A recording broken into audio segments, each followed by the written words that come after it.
This channel does not promote any violent, harmful, or illegal activities. All content provided by this channel is meant for an educational purpose only. নমস্কার, good morning, স্বাগত আপনাকে টিভি9 বাংলায়। আমি দীপ রয়েছে আপনার সঙ্গে। ঘড়িতে সময় সকাল 8টা। তার মানে টিভি9 বাংলায় এখন সময়। UEM Jaipur is a perfect target for prospective students aspiring for good jobs, good education with future-ready skills.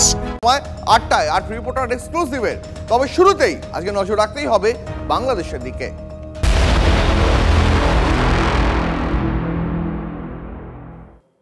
মুক্তিযুদ্ধের ঐতিহাসিক নিদর্শনগুলো বাংলাদেশ থেকে একে একে মুছে ফেলতে মরিয়া ইউনূস বাহিনী। 5ই আগস্ট বাংলাদেশে পালা বদলের পর আবার শেখ মুজিবুর রহমানের 32 ধানমন্ডির বাড়িতে আছড়ে পড়ল তাণ্ডব। দেখুন সেই ছবি। গেট ভেঙে বাড়ির ভিতর ঢুকে অবাধে ভাঙচুর চালালো বৈষম্য বিরোধী ছাত্র আন্দোলনের সদস্যরা। ভেঙে গুঁড়িয়ে দেওয়া হলো শেখ মুজিবুর রহমানের বাড়ি। বাদ গেল না খুলনার শেখ বাড়িও। আরো বিস্তারিত জানবো, আমাদের সঙ্গে এই মুহূর্তে সুমন কল্যাণ ভদ্র রয়েছেন সহকর্মী। সুমন, একেবারে বাংলাদেশের সমস্ত ঐতিহাসিক যে সমস্ত জায়গা রয়েছে, মুক্তিযুদ্ধের নিদর্শনগুলি রয়েছে, একে একে তাণ্ডব চালানো হচ্ছে। কি চলছে এই মুহূর্তে বাংলাদেশে? সাম্প্রতিকতম পরিস্থিতি কি?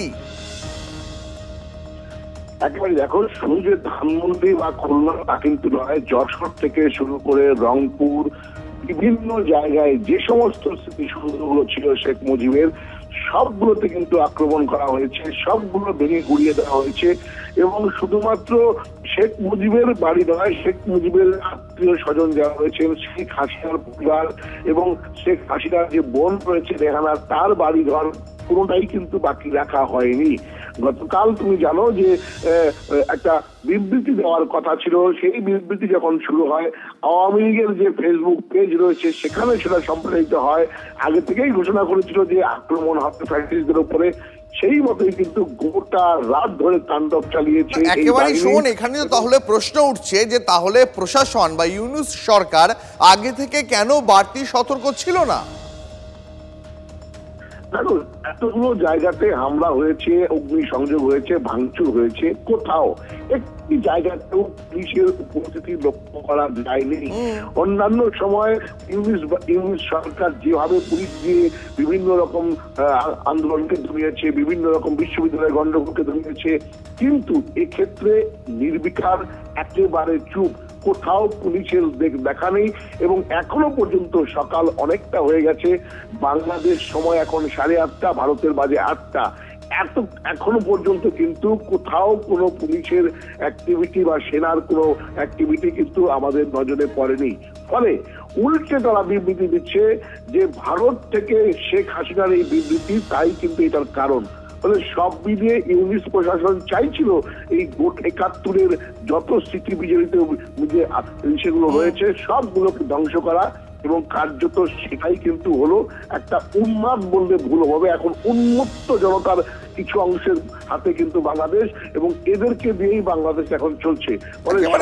সেই ছবি তো দেখতে পাওয়া গেল, রাতভর অবাধে তাণ্ডব চলল ধানমন্ডির শেখ মুজিবুর রহমানের স্মৃতি জাদুঘরে। সেখানে হুড়মুড় করে ঢুকে পড়ে বিক্ষোভকারীরা, সেখানেও তাণ্ডব চালানো হয়, আগুন ধরিয়ে দেওয়া হয় বাড়ির একটা অংশে। রাত বাড়ার সঙ্গে সঙ্গে তাণ্ডবের বহরও বেড়েছে। লাঠি সোঁটা নিয়ে বাড়ির একাংশ ভাঙতে দেখা যায় উন্মত্ত বিক্ষোভকারীদের। গোটা হামলাটাই আগে থেকে সোশ্যাল মিডিয়াতে ঘোষণা করে মানে বিক্ষোভকারীরা যাচ্ছিল। তা সত্ত্বেও যখন ইউনূস প্রশাসন সতর্ক ছিল না, তখন সুমন একটা কথা বলতেই হয় যে এই হামলা, এই ভাঙচুর, এই তাণ্ডব, এর পিছনে ইউনূসের একটা নীরব সমর্থন ছিল। সমর্থন ছিল এটা কিন্তু বলার আর কোনো অবকাশ নেই, সমর্থন ছিল, এটাই কিন্তু সকলে বলছে। কারণ 5ই আগস্ট শেখ হাসিনা আসার পর তার বাড়িতে লোকজন গেছে, জিনিসপত্র নিয়ে গেছে, কিন্তু উন্মত্ত জনতা সে সময়ও ছিল। ভাঙচুর এই লেভেলে কিন্তু হয়নি, তখন সরকার ছিল না বাংলাদেশে। এখন একটা সরকার বাংলাদেশ চালাচ্ছে, একটা ইউনূস সরকার এখন বাংলাদেশে রয়েছে, উপদেষ্টাদের সরকার, তাদের পরিস্থিতিতে সেনা অনেক অ্যাক্টিভ হয়েছে। এ সমস্ত হওয়ার পরেও যখন এইরকম একটা গোটা একটা অরাজক পরিস্থিতি বাংলাদেশ জুড়ে হয়, তখন বুঝতে হবে কিন্তু একটাই, যে ইউনিস সরকারের প্রত্যক্ষ মদত রয়েছে। তা না হলে এতগুলো ঘটনা ঘটতো। খুব বেশি মানুষ এটার মধ্যে জড়িত তা কিন্তু নয়। কোথাও 1000, কোথাও 500, কোথাও 700, কোথাও 2000। এই সংখ্যক মানুষকে কেন সেনা বা কেন পুলিশ দিয়ে আটকানো হলো না? একেবারেই শোন, একেবারে অনেক ধন্যবাদ তোমাকে, অনেক ধন্যবাদ।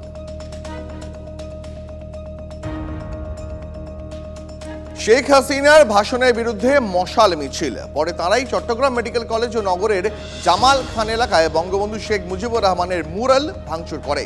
গতকাল রাত 10টার দিকে চট্টগ্রাম মেডিকেল কলেজ চত্বরে দেখা যায় পুরনো একাডেমিক ভবনের সামনে একটি মুরাল ভাঙছে 20 থেকে 25 জন।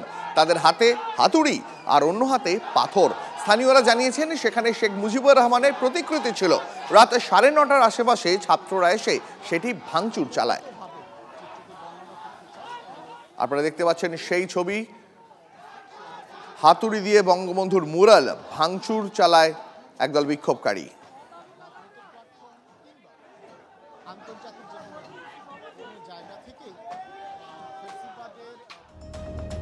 মুজিবুর রহমানের ধানমন্ডির বাড়ি গুঁড়িয়ে দিল ইউনূস বাহিনী, পাল্টা হুঙ্কার শেখ হাসিনার।